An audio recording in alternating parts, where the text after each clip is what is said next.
Bueno, buenos días para todos y para todas. Estamos nuevamente en una nueva oportunidad de una clínica de COVID prolongado y otras condiciones crónicas postinfecciosas en este programa que lleva ya bastantes años.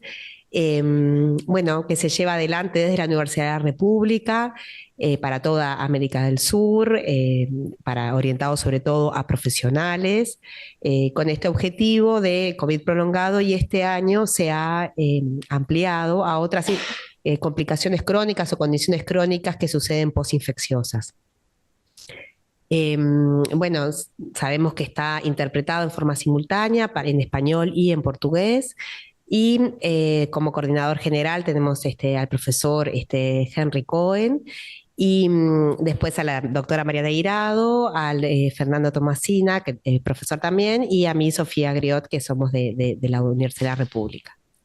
Hoy tenemos el gusto y la verdad que muchísimas gracias a la doctora Carolina Isnardi, que ahora estábamos diciendo que está por tercera vez en estas clínicas, así que desde ya muchísimas gracias.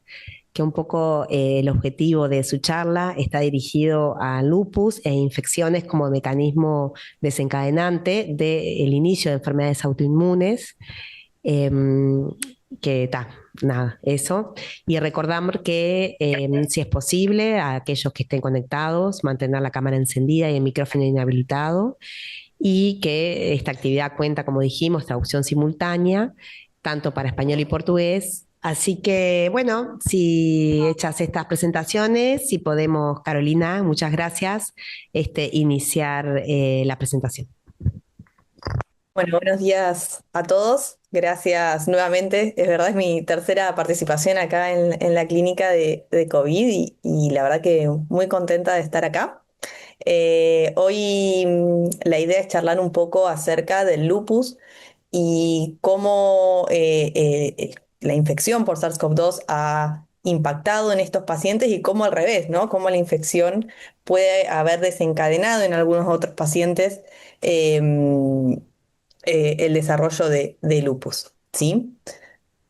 Sabemos que el sistema inmune está diseñado, está preparado en nuestro cuerpo para protegernos de factores externos que puedan llegar a alterar, a afectar nuestro cuerpo, pero a veces puede equivocarse, ¿sí? Si bien la idea es que nuestro cuerpo, nuestro sistema inmune reconozca esas bacterias, esos virus, esos cuerpos extraños en nuestro cuerpo, los reconozca, los destruya y poder reparar el tejido que se puede haber lesionado y volver a un estado de homeostasis.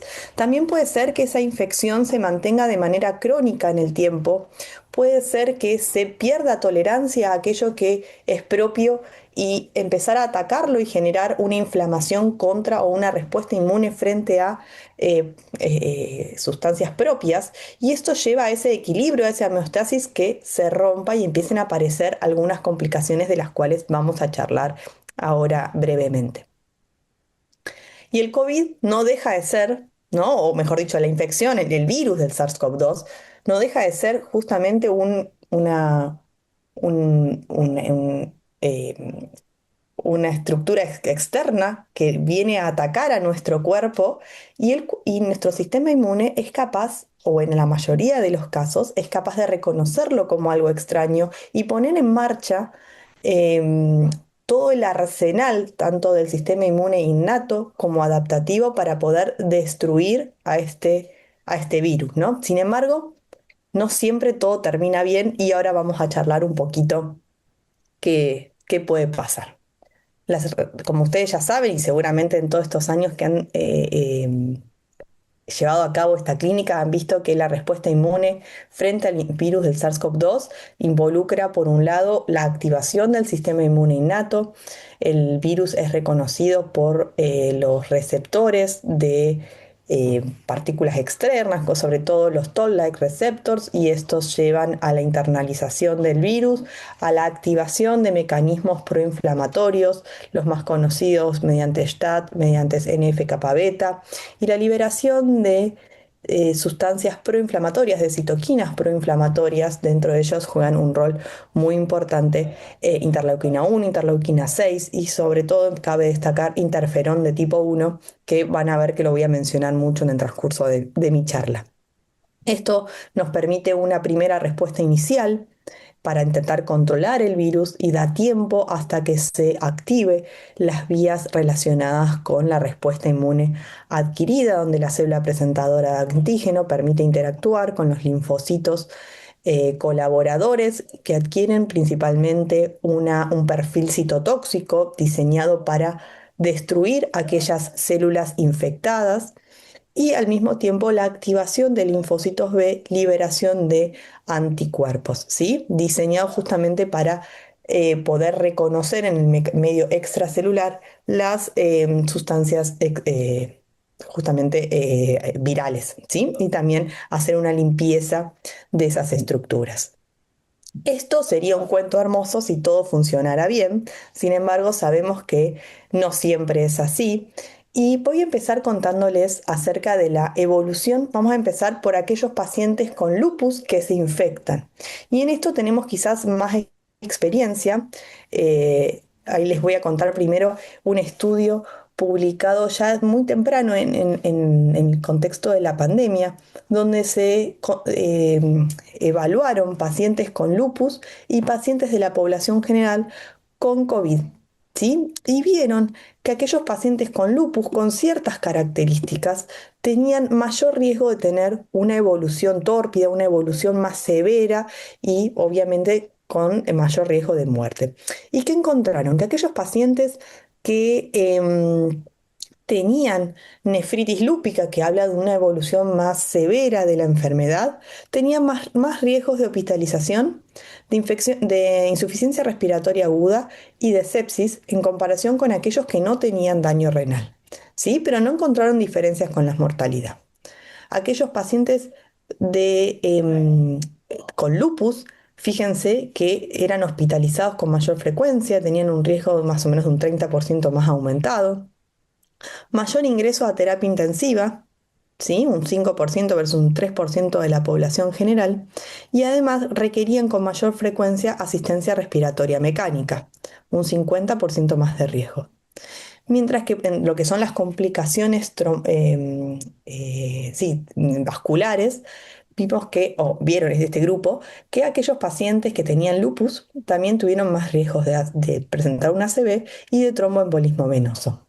Particularmente en estos pacientes, y es algo que se va a ver en en todas las series que se han estudiado, es que aquellos con mayor inmunosupresión, sobre todo el uso de glucocorticoides dentro de los pacientes con lupus, se relacionó con mayor hospitalización, 3 veces más, admisión a terapia intensiva, a lo cual nos habla de gravedad, de COVID severo, de insuficiencia renal aguda, de tromboembolismo venoso y de sepsis, ¿sí?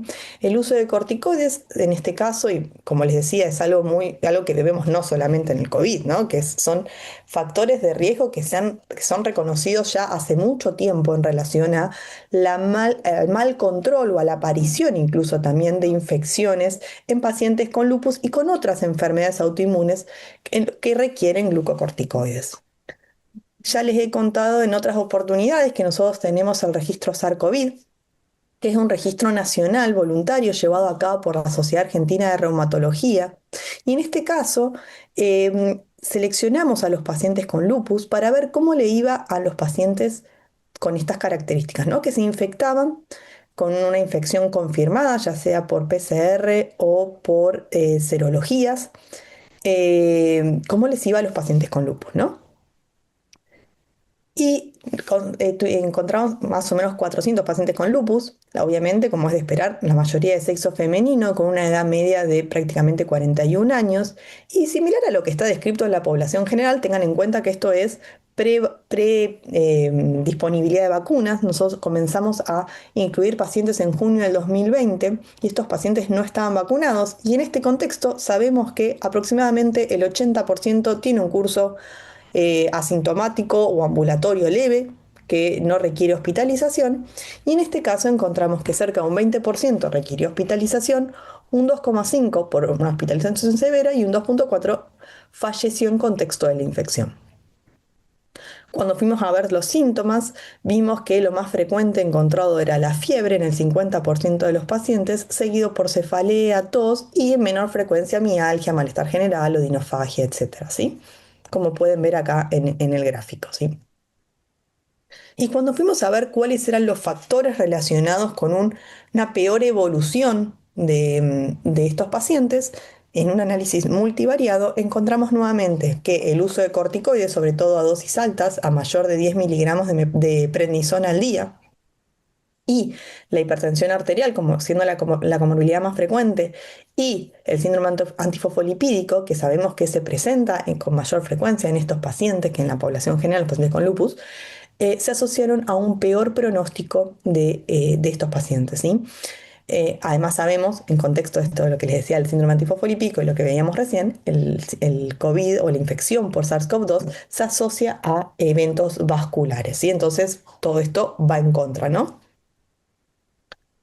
Algo similar hizo el grupo de Global Rheumatology Alliance, es un grupo internacional en el cual muchos países hemos participado, hemos incluido pacientes, y ellos con un mayor N de pacientes, cosa que nosotros teníamos 400, ellos tenían arriba de 600 pacientes, encontraron que los pacientes que utilizaban micofenolato, ciclofosfamida y rituximab tuvieron un peor pronóstico, ¿sí? Sabemos que el rituximab, o mejor dicho, que en realidad que estas tres drogas son drogas que tienen un efecto inmunosupresor más severo, y esto coincide con el hecho de que tengan menor capacidad de respuesta ante un cuadro infeccioso. Sabemos que uno de los principales eventos adversos de estas drogas en general son las infecciones, pero cabe destacar que con rituximab sabemos que encima las vacunas no sirven o tienen muy baja respuesta a la vacuna, con lo cual esto complicó mucho el manejo de estos pacientes en este contexto, ¿sí? Y esto es algo muy interesante. Yo ya les vengo diciendo que el interferón juega un rol muy importante, tanto en la respuesta antiviral como en los mecanismos de desarrollo del lupus. El interferón tipo 1 es uno de los principales mecanismos reconocidos en estos pacientes. Tanto es así que a los pacientes se los clasifica de acuerdo al perfiles de interferón.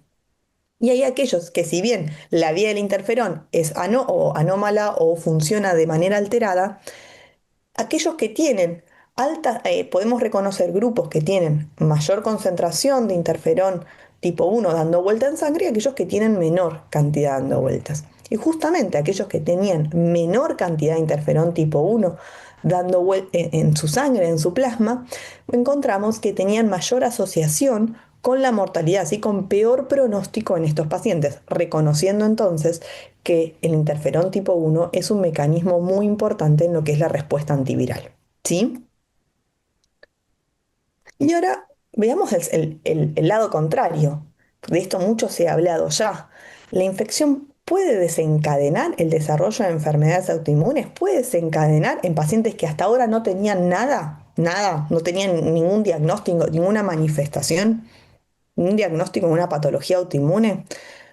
Bueno, ese es el primer trabajo que se publica ya en 2023, se realiza a partir del registro TRINEX de Estados Unidos, y lo que busca en estos en esta base, con más de 800.000 pacientes en cada grupo, ver si pacientes que han tenido diagnóstico con COVID diagnóstico de COVID y aquellos sin diagnóstico de COVID, en los siguientes 6 meses tienen mayor riesgo de desarrollar una enfermedad autoinmune.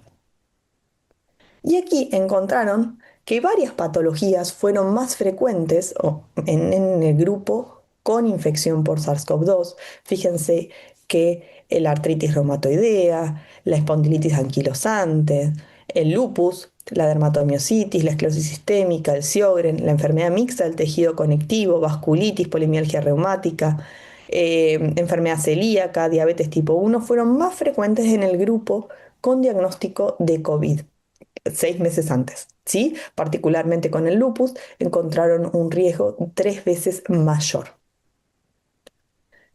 Sin embargo, en otros trabajos, ¿sí? que se publicaron posteriormente, uno hecho en Gran Bretaña, otro hecho en Alemania y otro hecho en Hong Kong, la verdad que hicieron trabajos muy similares con cortes nacionales en las cuales evaluaron la evolución a una enfermedad autoinmune en pacientes con y sin diagnóstico de infección por SARS-CoV-2.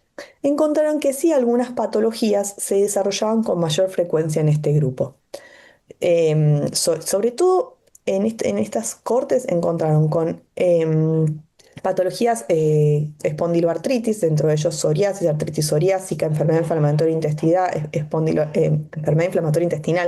espondiloartritis axial. Alguna encontró artritis reumatoidea, otra alguna vasculitis, pero es como muy heterogéneo los resultados, ¿sí? Yo creo que también ahí juega un rol fundamental los tiempos.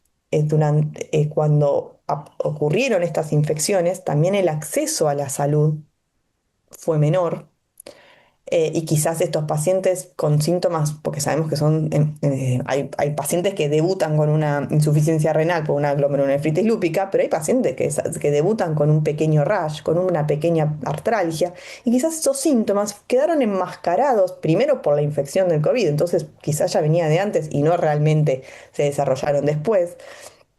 Y también puede ser que estos pacientes con síntomas leves subestimen el hecho de que esté pasando algo y digan, no, en el contexto de ir a un médico, a una guardia, en el contexto de la pandemia que me puede infectar y qué sé yo, no van. El diagnóstico se hace posterior. Tengan en cuenta que estos son bases de datos de atenciones médicas, entonces no conocemos realmente la fecha de inicio de síntomas de estos pacientes. Sin embargo, hay em, una línea bien clara que parecería ver una asociación entre la infección y el desarrollo de autoinmunidad. ¿Y qué pasa particularmente con el lupus? No hay registros grandes, como suele suceder en estos casos. Hay varios reportes de casos, series de casos, dos o tres pacientes. Esto, desarrollo de de nefritis lúpica asociada a COVID. Pero como les digo, son todos reportes que muestran algún tipo de asociación clínica y temporal con la infección por SARS-CoV-2, pero la realidad es que en base a la calidad de estudios que hay, no hay uno puede establecer una asociación cierta, ¿no? Sin embargo, como les digo, esto se repite, esto lo vemos. ¿Y cuáles son los mecanismos que podrían explicar esta asociación? Bueno, esto es por fuera del COVID y, digamos, algo que ya uno ya más o menos tiene en la cabeza, ¿no? Yo siempre le digo a los pacientes, las enfermedades autoinmunes no las hace cualquiera, las hace quien puede, no quien quiere. Tiene que tener una predisposición genética. Sabemos que hay diferentes mecanismos genéticos alterados en pacientes con enfermedades autoinmunes que llevan a la desregulación y la pérdida de tolerancia en estos pacientes. Son muy pocos los casos de alteraciones monogénicas que se dan principalmente ¿cómo se dice? En niños, en la población pediátrica.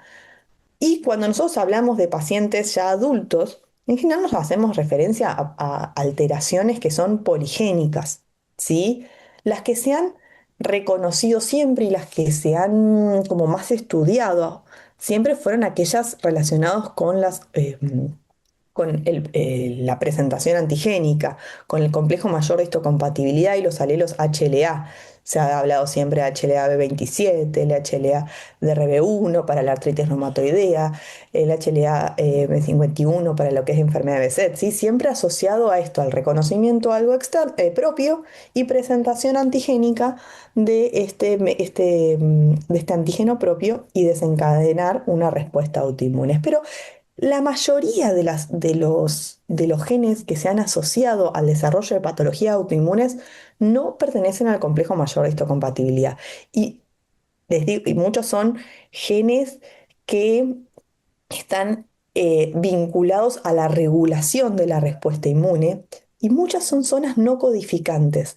¿Qué quiere decir esto? Que justamente son zonas donde tienen efecto los factores epigenéticos, donde tienen efecto eh, las hormonas, ¿cómo se dice? Las proteínas reguladoras del sistema inmune, muchas veces reguladas por cuadros de infección. Entonces, ahí está el mayor punto de interés y ahí es donde vinculamos esta predisposición genética con la presencia de factores ambientales que puedan tener un efecto regulador sobre, sobre este genoma que tiene una predisposición y que probablemente muchos de nosotros tenemos algún tipo de predisposición, pero si no hay un trigger, si no hay una gota que rebalsa el vaso, no se va a desencadenar la infección. ¿Y cuáles son esos factores ambientales? Bueno, las infecciones, esto ha sido descrito ya hace mucho tiempo, sobre todo las infecciones virales, pero también bacterianas, parasitarias, fúngicas. La dieta, hoy, la dieta y la microbiota, hoy en boga creo que de todos, ¿no? Cómo esto puede afectar la permeabilidad intestinal, justamente la homeostasis del sistema inmune intestinal y de otros a nivel pulmonar. Por ejemplo, sabemos que la afectación a nivel bucal y pulmonar está relacionada, pero estrechamente, con la artritis reumatoidea, por ejemplo. ¿Sí? Influencias hormonales. El sistema inmune de la mujer está preparado para ser más tolerante, pero esto lo hace a su vez más, em, la pone en riesgo para justamente tolerar en el momento del embarazo un genoma externo, pero eso también la predispone. Entonces, hay muchos factores que terminan afectando sobre ese genoma que tiene algún tipo de predisposición. Y por otro lado, y la tercera pata de esta mesa, que es una mesa de tres patas, no de cuatro, la tercera pata va a ser la regulación de la respuesta inmune. Y esto lo vamos a hablar un poquito más adelante también, pero nuestro sistema inmune, como les decía recién, está preparado para tolerar, está preparado para que aquello que es propio no reconocerlo. Sin embargo, algún grado de autorreactividad hay en nuestro cuerpo y que frente a ciertas situaciones como daño celular, como presencia de un microorganismo, como puede ser el virus, termina generando una ruptura de ese equilibrio que hablábamos antes y presencia de cuadros de pérdida de tolerancia, de autorreactividad y desarrollo de patología autoinmune. Sí, bueno, las infecciones, que es lo que nos trae hoy acá. Los antígenos virales y la respuesta inflamatoria que se genera en torno a esa presencia, la presencia del virus, llevan o ponen a prueba los mecanismos de tolerancia y reparación tisular que tenemos nosotros. Sabemos que nuestros linfocitos son entrenados ya desde la concepción para ser tolerantes a lo propio, ¿sí?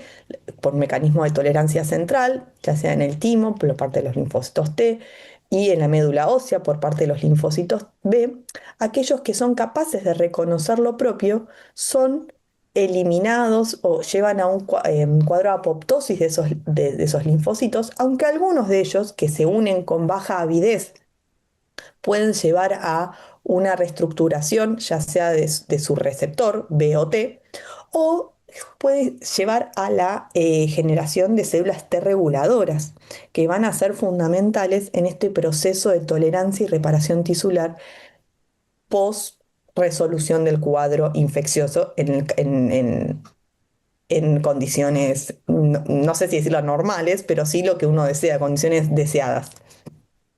Y también hay procesos de tolerancia periférica, donde estos linfocitos, sobre todo T reguladores, tienen un efecto fundamental en identificar o en generar esa limpieza de estos células autorreactivas y llevan a la supresión, a su apoptosis o anergia de estos linfocitos autorreactivos. ¿Sí? Entonces, Cuando se produce el ingreso de estos virus, ponen en jaque o ponen a prueba a estos mecanismos porque, porque pueden llevar justamente a ese desbalance. ¿Y cuáles son los mecanismos que pueden llevar justamente a esta pérdida de la tolerancia, a esta pérdida del equilibrio del sistema inmune? Uno de ellos, y quizás el más, no sé si el más conocido, creo que el mimetismo molecular y este son los más conocidos, pero sí que han sido ya descritos hace mucho tiempo, son por un lado la diseminación de epítopes. Ustedes saben que cuando ingresa un virus o un microorganismo, sus antígenos son procesados para poder ser presentados al sistema inmune adquirido y que esto genere una respuesta, en este caso si es viral, citotóxica para poder romper a ese, digamos, dañar, matar a ese virus, ¿no? Entonces esos antígenos desencadenan la respuesta citotóxica que terminan produciendo la ruptura de la célula donde se encuentra ese virus. Y por un lado, esos antígenos virales que estaban dentro de la célula son liberados al torrente o al medio extracelular, se rompen esos virus y eso lleva a la liberación de antígenos que son distintos a los presentados originalmente. Y eso es lo que busca el cuerpo, poder tener mayor cantidad de antígenos para tener una respuesta más eficiente. Pero cuando pasa esto, pasan dos cosas. La respuesta inmune se fortalece y esto puede llevar a que esa se salga de control. Y por otro lado, también se liberan antígenos intracelulares que normalmente el sistema inmune no está expuesto. Y frente a ese potencial cuadro de autorreactividad, si esos antígenos propios son plausibles a ser presentados por las células presentadoras de antígeno, pueden llevar entonces a una respuesta inmune frente a antígenos propios. ¿Sí? Otro mecanismo muy importante es el mimetismo molecular. Y de esto se ha hablado mucho con el caso del COVID, sobre todo lo que son los anticuerpos relacionados con SAF, con el síndrome antifosfolipídico, ¿no? Hay virus que tienen partes que se parecen a antígenos o a estructuras propias. Entonces, no necesariamente son estructuras lineales, sino estructuras, estamos hablando tridimensionales, que son las que van a ser presentadas por la célula presentadora de antígeno. Y esto puede llevar a que, además de desencadenar una respuesta antiviral, se desencadene una respuesta frente a ese antígeno propio, generando entonces la posibilidad de una respuesta autoinmune. Después está la activación por proximidad. Este mecanismo lo que hace, lo que nos recuerda es que está en esta posibilidad de células autorreactivas dando vueltas, aunque sean leves, de baja avidez, que uno todo el tiempo, o uno no, el sistema inmune todo el tiempo está intentando silenciar, pero ante una situación de infección, ante una situación en la cual el sistema inmune está atacando, por ejemplo, en células del epitelio respiratorio porque está atacando al virus del COVID, por ejemplo, se monta una respuesta autoinmune que estimula a todos los linfocitos, a todas las células del sistema inmune que están por ahí y pueden llevar a activar a células autorreactivas que están en el tejido. Y frente a un estado donde la capacidad tolerogénica está alterada, esto puede llevar a que esos linfocitos autorreactivos que estaban silentes, que estaban en un estado que con baja avidez, de repente empiecen a proliferar, empiecen a tener un rol fundamental y puedan generar, obviamente, y otra vez lo vuelvo a repetir, en pacientes predispuestos, desarrollen una enfermedad autoinmune. Y otro mecanismo es el mecanismo de superantígenos. El mecanismo de superantígenos eh, está relacionado con justamente antígenos. Esto está descrito más que nada en bacterias, pero hay también algunos relatos o algunas publicaciones en virus. Em, los superantígenos son estructuras del microorganismo que permiten el ensamble y activación del linfocito T entre la célula presentadora antígeno y el linfocito T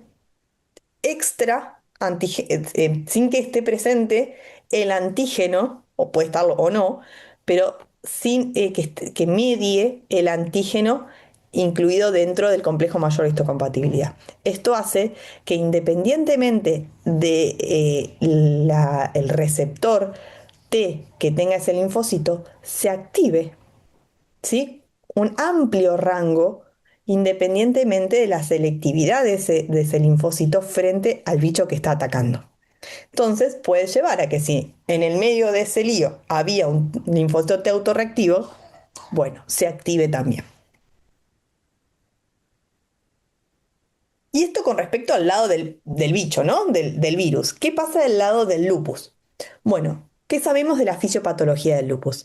Como les decía, siempre un trigger, siempre el paciente predispuesto que ante alguna situación eh, que puede ser hormonal, infecciosa, ¿cómo se dice? Del medio, los rayos UV, por ejemplo, en el lupus es algo que es muy importante. em, Llevan a la expresión de esa alteración genética y a la pérdida de la tolerancia. Por un lado, desde el lado de lo que es el sistema inmune innato, con la gran activación de sobre todo neutrófilos, se habla mucho de la netosis, de la actividad del complejo, ¿cómo se dice? Del complemento con la formación de inmunocomplejos circulantes. Eh, y fíjense, la gran ruptura celular, liberación de estructuras intracelulares al espacio extracelular. Y fíjense el rol importante que cumplen otra vez el interferón de tipo 1, que va a ser muy importante para la expansión de los linfocitos, la activación de los mismos y también de la linfocito T y linfocitos B con liberación de autoantígenos.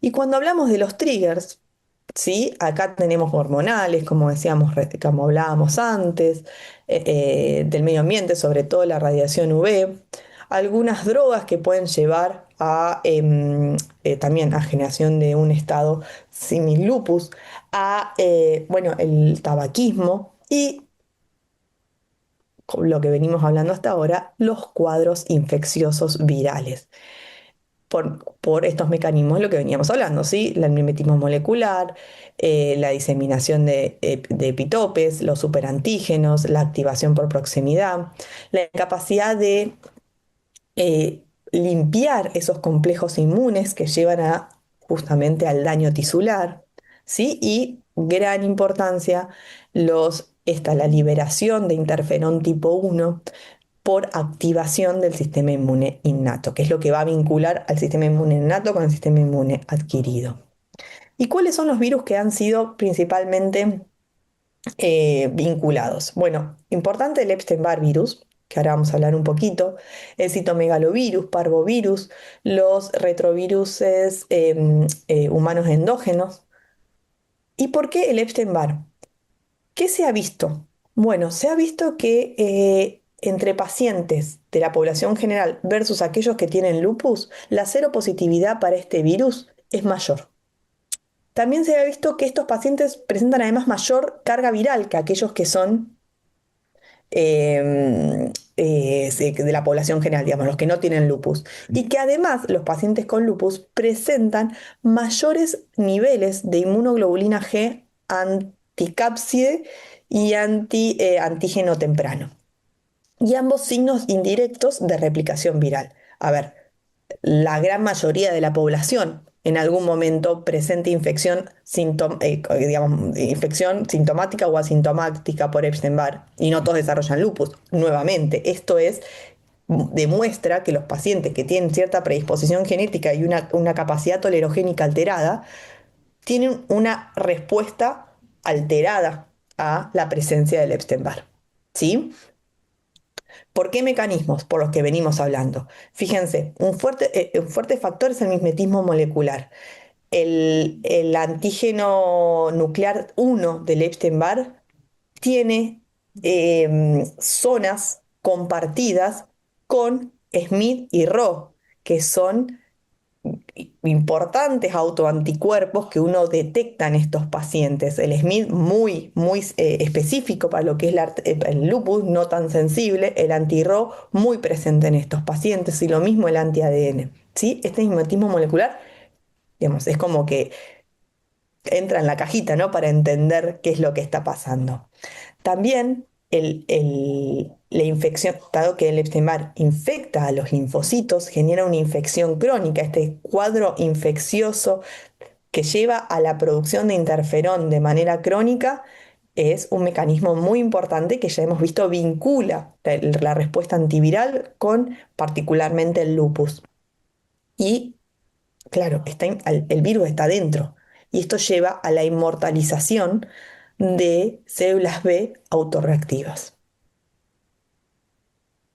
¿Qué sabemos del SARS-CoV-2 en este caso? Bueno, sabemos por un lado que el virus del SARS-CoV-2 es internalizado y digamos, recibido, reconocido por los toll-like receptors, ¿sí? Que les decía que cuando se activan generan una fuerte respuesta proinflamatoria intracelular mediante, sobre todo NF-kappa beta, y liberación de citoquinas proinflamatorias, mucho, pudiendo llevar a lo que se llama una tormenta de citoquinas. Un cuadro inflamatorio, a ver, no en todos los pacientes va a llevar al grado de tormenta de citoquinas, incluso no es en todos claramente, pero en algunos pacientes sí esto es posible, ¿no? Llevando un cuadro inflamatorio crónico. Se ha hablado de mimetismo molecular, pudiendo llevar mimetismo molecular y esto, ¿no? Diseminación de antígenos y este cuadro, estos pacientes predispuestos con desarrollo de anticuerpos posiblemente autorreactivos y de células autorreactivas. Por otro lado, la infección por SARS-CoV-2 se ha asociado a una em, incapacidad o a un deterioro de los mecanismos tolerogénicos, ¿sí? Y a un deterioro o una incapacidad de hacer una limpieza apropiada de los tejidos inflamados crónicamente con el desarrollo de activación de células autorreactivas, ¿sí? Por activación, por estar presentes cercanos a la zona de infección. No hay a ver, no hay un único mecanismo, yo creo que son mecanismos que actúan de manera sincrónica y probablemente en diferentes pacientes con diferente predisposición van a tener mayor o menor efecto cada uno de estos, pero sí es algo que tenemos que tener en cuenta y es algo que está presente. ¿Sí? Por un lado hay una hiperactivación del sistema inmune innato y acá la importancia de esto, ¿no? De la liberación de citoquinas proinflamatorias con esta posible tormenta de citoquinas, una gran activación del sistema del complemento y de los neutrófilos con desarrollo de netosis, liberación de estructuras, por un lado, un cuadro muy inflamatorio, con un gran perfil de interferón tipo 1. Por otro lado, liberación de antígenos intracelulares. Si este paciente tiene algún grado de autorreactividad y tiene alto riesgo de desarrollar un cuadro autoinmune. Y por otro lado, lo que es el sistema inmune adquirido, ¿no? Con ¿cómo se dice? Activación de células T citotóxicas, ruptura de células propias, liberación de autoantígenos y posibilidad de desarrollo de autoanticuerpos. Y esto de los autoanticuerpos no es nuevo, se está hablando de los autoanticuerpos relacionados con la COVID-19 desde el inicio de la pandemia prácticamente, donde a pacientes y esto cabe aclarar, la mayoría de las series que reportan la presencia de autoanticuerpos son en pacientes internados, no sabemos qué pasa en pacientes que tienen un cuadro más leve.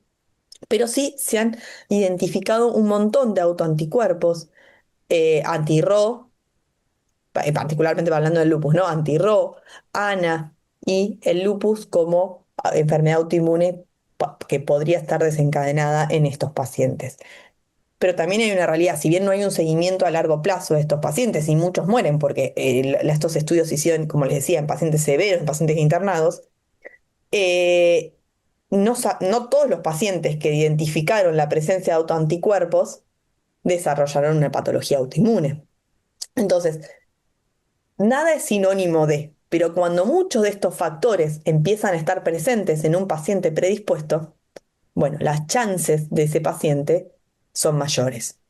Quizás no hubiese existido la pandemia o no hubiese existido esta pandemia por infección por SARS-CoV-2, estos pacientes no lo hubiesen desarrollado en ese momento y por infección o por digamos, otro trigger distinto en el correr del tiempo.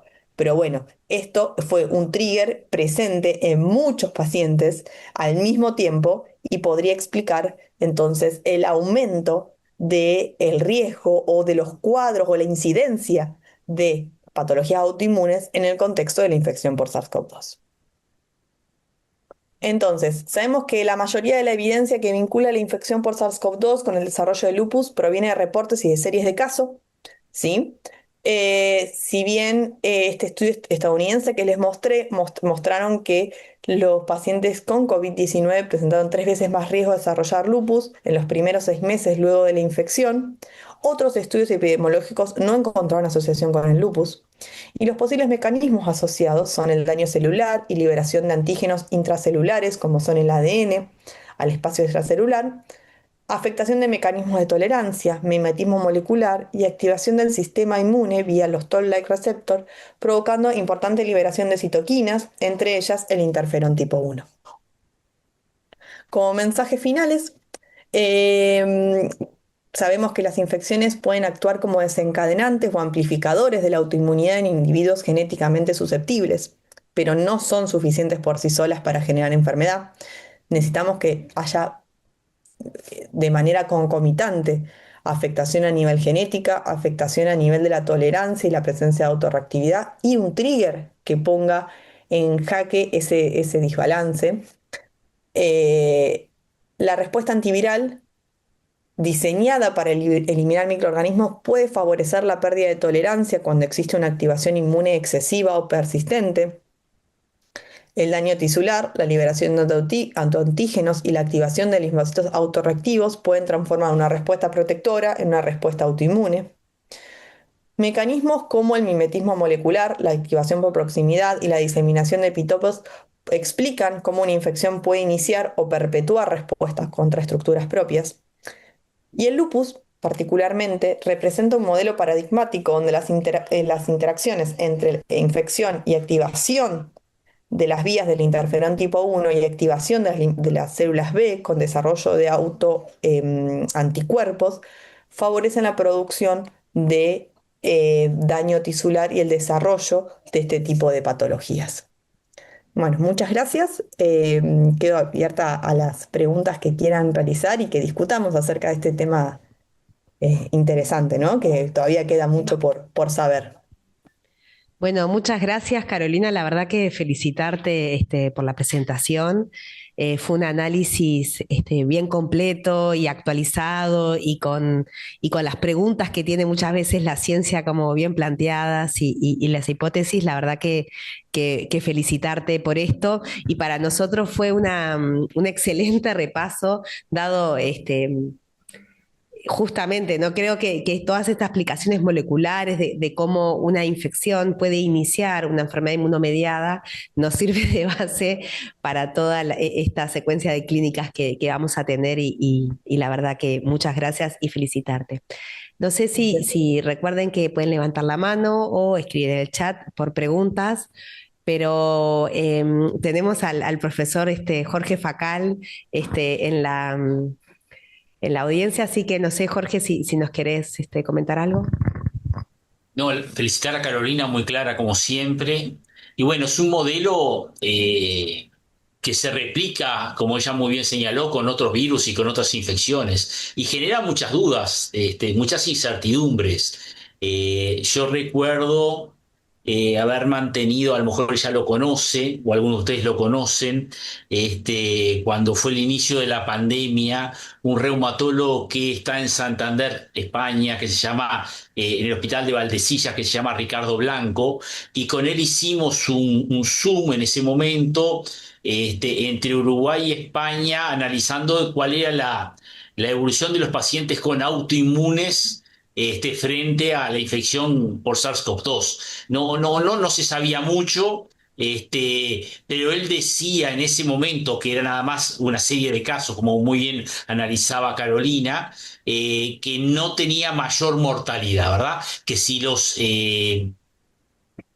digamos, él utilizaba una palabra que nosotros no utilizamos en el hemisferio sur, ¿no? Pero que si la enfermedad los tomaba, por no decir no los cogía, descompensados y mal controlados de su enfermedad autoinmune, les iba como a la población general. Sin embargo, si como tú muy bien decías, cuando están con altas dosis de corticoides, sobre todo, o con inmunosupresores, caso rituximab, etcétera, que también acompañan a aquellos pacientes con autoinmunes que tienen un curso de la enfermedad más desfavorable o más agresivo, les iba peor. Nada, reproducí que es más o menos lo mismo que tú comentabas. No recuerdo si Ricardo finalmente llegó a publicarlo o no. No están en esto que tú señalaste, probablemente no, porque era más que nada una experiencia personal. Pero nada, te felicito por la presentación y más o menos es lo que hemos visto nosotros. Más que nada es anecdótico, pacientes que no sabemos si es casual o causal, que comienzan con algunos síntomas autoinmunes, que no sabemos exactamente si existe una relación temporal, causal o si esto que disparó temporalmente o pudo haber disparado temporalmente la infección viral, esta u otra, iba a aparecer más adelante en el tiempo, como tú muy bien señalaste. Muchas gracias. No, bueno, gracias por los comentarios. Esto, ¿no? Creo que, por un lado, en lo que es el manejo de las infecciones autoinmunes, señalando esto que decías, si el paciente está bien controlado, está bien, es algo que uno, como reumatólogo, siempre uno destaca, ¿no? Y creo que la pandemia y la infección por SARS-CoV-2 nos vino a recordar la necesidad de tener bien seguidos a nuestros pacientes, ¿no? El hecho de fortalecer la idea de que los pacientes tienen que entrar en remisión, de buscar estrategias que ahorren corticoides, y tratar de hacer un seguimiento rutinario para ver, agarrar el brote antes de tiempo o cuando recién está empezando. Entonces, creo que esto nos vino a recordar, ¿no? Muchas cosas en lo que es el manejo de la artritis, perdón, de la artritis, de las patologías autoinmunes en general. Y por otro lado, nosotros ya sabemos cuáles son los factores de riesgo para tener una infección, esta o cualquiera. Sabemos que los corticoides, sabemos que las enfermedades concomitantes severas se asocian a mayor riesgo. O sea, sabemos que algunos inmunosupresores aumentan el riesgo, algunos no, todos aumentan el riesgo en mayor o en menor medida, pero y sobre todo que la alta actividad de las enfermedades también nos están demostrando que el sistema inmune está funcionando mal. Y así como funciona mal para poder, digamos, que hace que reconozcan cosas propias y ataquen al cuerpo, también funciona mal para reconocer estructuras externas, como son los virus, como son las bacterias, y también tienen mayor riesgo de cáncer estos pacientes. ¿Por qué? Porque no pueden reconocer estructuras anómalas. Entonces, bueno, creo que nos vino a recordar un montón de cosas que quizás o algunos se habían olvidado o que, nada, que ayudan a reforzar también la educación del paciente. Así que sí, completamente de acuerdo con esos comentarios.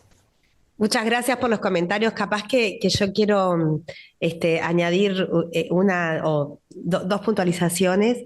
Esto que decías recién, Carolina, ¿no? La interrelación entre lo que es la gravedad de la enfermedad de base, su actividad, las inmunosupresiones y la infección y todo siempre es como el análisis permanente que desde la infectología estamos haciendo cuando evaluamos el riesgo de infección o un paciente con inmunosupresión que ya está infectado, y creo que es fundamental. Y el concepto de que los corticoides son en general los peores de la clase y que bajas dosis, ¿no? Solo 10 miligramos ya determinaba mayor riesgo de, por lo menos, de hospitalizaciones o infecciones un poco más complicadas. Eso es como una alarma que me parece súper importante, ¿no? Porque se usan, en este caso es enfermedades inmunomediadas, pero se usan corticoides en otras poblaciones, y nosotros veíamos a pacientes con COVID grave que capaz que tenía indicación de corticoides no tan... o todas off-label, ¿no? Como hay altas dosis, y creo que eso es un llamador súper interesante, porque acceso a la prednisona tienen muchos prescriptores médicos, ¿no? Y lo otro que capaz que también con rituximab, fue luego de que se introdujo la vacuna, porque hoy hablábamos antes de que empezara de que todos estos trabajos están en poblaciones, sobre todo representadas no vacunadas. Quizás esto que decías de la generación de la inflamación tan importante por COVID hacía que aparecieran nuevas enfermedades autoinmunes, o que en personas que estaban predispuestas, bueno, entonces todo esto era en posvacunados, pero después en los que estaban en la época vacunal nos pasó en la población con rituximab, que una vez que adquirían COVID, eran estos COVID de 50, 60, 70, 80 días. Creo que justo rituximab, que si bien tiene perfiles de seguridad para otras infecciones no tan agresiva, justo en esto viral y la respuesta vacunal era el problema. Bueno, no sé no sé, Mariana o Henry, si quieren, o alguien del... Hola, hola, sí, la verdad, primero felicitar porque realmente fue maravillosa la conferencia, debo decir, Carolina, porque es un tema que no es nuevo, que hemos tratado en este espacio y en otros, y creo que, sinceramente hablando, muy, muy, muy recomendable la conferencia, con una visión muy amplia y desde muchas perspectivas. Yo me dedico a la medicina interna y a la infectología, y esta interacción entre los microorganismos y las enfermedades inmunomediadas claramente es fascinante. Uno es probable que no lleguemos a ver el desarrollo de la ciencia hasta ese nivel, pero mirando lo que ha pasado con el cáncer de cuello uterino, por ejemplo, para ir a otra área del conocimiento, el rol a veces de los microorganismos y de cómo poder identificar los microorganismos causales, los vínculos, la forma en que pueden generar enfermedades en el ser humano, y de esa manera combatirlas desde otra perspectiva, ¿no? Creo que es, bueno, un desarrollo impresionante, y creo que en algún momento, probablemente en varias enfermedades inmunomediadas, va a pasar esto, que bueno, ahora mostramos algunas cosas de Epstein-Barr, que bueno, que para otras enfermedades también ocurre, ¿no? Cómo es maravilloso pensar cómo que de la interacción pueden producirse diversas formas de enfermedad, y probablemente poder identificar mejor los mecanismos y poder actuar a ese nivel pueda ser un desarrollo maravilloso desde el punto de vista de la medicina. Creo que todavía nos falta un largo camino, si bien cada día conocemos más de algunos de esos caminos, y sin lugar a dudas, mucho de lo que señalaban, ¿no? De la parte de causalidad o casualidad, también a veces es difícil de establecer, no es necesariamente tan fácil. La parte de cuadros desenmascarados, como señalaban hoy, o cuánto el cambio social del comportamiento en la consulta vinculado a la pandemia también se pudo haber correlacionado con estos cambios epidemiológicos, ¿no? El estrés, ¿no? Del contexto social y de todo, que también tiene un vínculo muy fuerte con lo que son las... Pero claro, ¿no? Y bueno, y todo lo que tiene que ver con la microbiota y ese vínculo que recién se empieza de alguna manera a explorar. Yo siempre jorobo porque cuando empecé a estudiar enfermedades infecciosas y arranca uno por la Biblia de la infectología de alguna manera, la primera frase de la introducción es que somos un conjunto que comprende más células de microorganismos que propias, ¿no? Y cómo es obvio que de esa interrelación entre los microorganismos que de alguna manera portamos, conviven con nosotros y con los que tenemos vínculo circunstancial, obviamente tienen mucho que ver. ni que hablar que con la predisposición genética y justamente que con otros aspectos del ambiente, pero con el desarrollo de múltiples enfermedades, algunas directamente relacionadas y otras probablemente vinculadas a esa interacción reguladora que de alguna manera pueden establecer. La verdad que creo que desde esa perspectiva fue muy reveladora la conferencia y muy amplia, y la verdad que quería agradecer y felicitar. Y bueno, y hacer un poco estas reflexiones de que probablemente nos quede un largo camino por delante para comprender a ciencia cierta algunas de las cosas que están pasando, pero bueno, ya hay cambios sustanciales en la forma en que vemos algunas de estas interacciones y cómo las podemos analizar y pensar desde el inicio de una pandemia o de un nuevo microorganismo de alguna manera esta relación con el ser humano, ¿no? Un cambio de paradigma también, ¿no? Porque antes, qué sé yo, también uno cuando va leyendo te das cuenta cómo va cambiando el paradigma en cuanto a la fisiopatología de estas enfermedades. Antes uno decía, bueno, eh, un bicho, una enfermedad.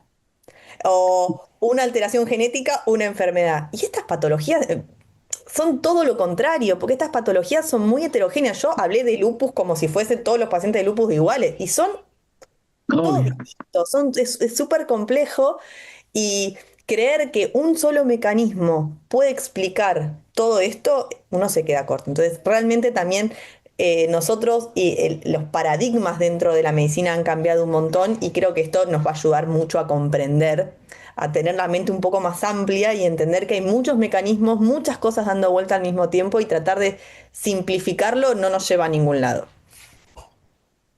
Bueno, finalmente, para mí es un lujo tener una persona como Carolina Innardi, que colabora por tercera vez con ECO con sus brillantes conferencias, gente capaz de transmitir todos estos datos tan importantes con esa frescura, con esa profundidad en tan poco tiempo. La verdad que no es fácil de encontrar. Estamos verdaderamente muy agradecidos, Carolina, también a las coordinadoras que hacen unos comentarios fantásticos, y bueno, y a todos los que nos acompañan cada 15 días en esta clínica ECO de COVID prolongado y otras enfermedades postinfecciosas. Bueno, decirles que en el chat hay una encuesta que nos encantaría si pueden contestar. Ahora nos vamos a volver a encontrar el 20 de julio, luego de unas semanas entre junio y esta bien cargaditas. Como siempre va a ser entre las 11 y las 12 de acá de Uruguay. Muchas gracias, la verdad, Carolina, un placer compartir esta mesa contigo, y gracias a todos los participantes. Nos vemos.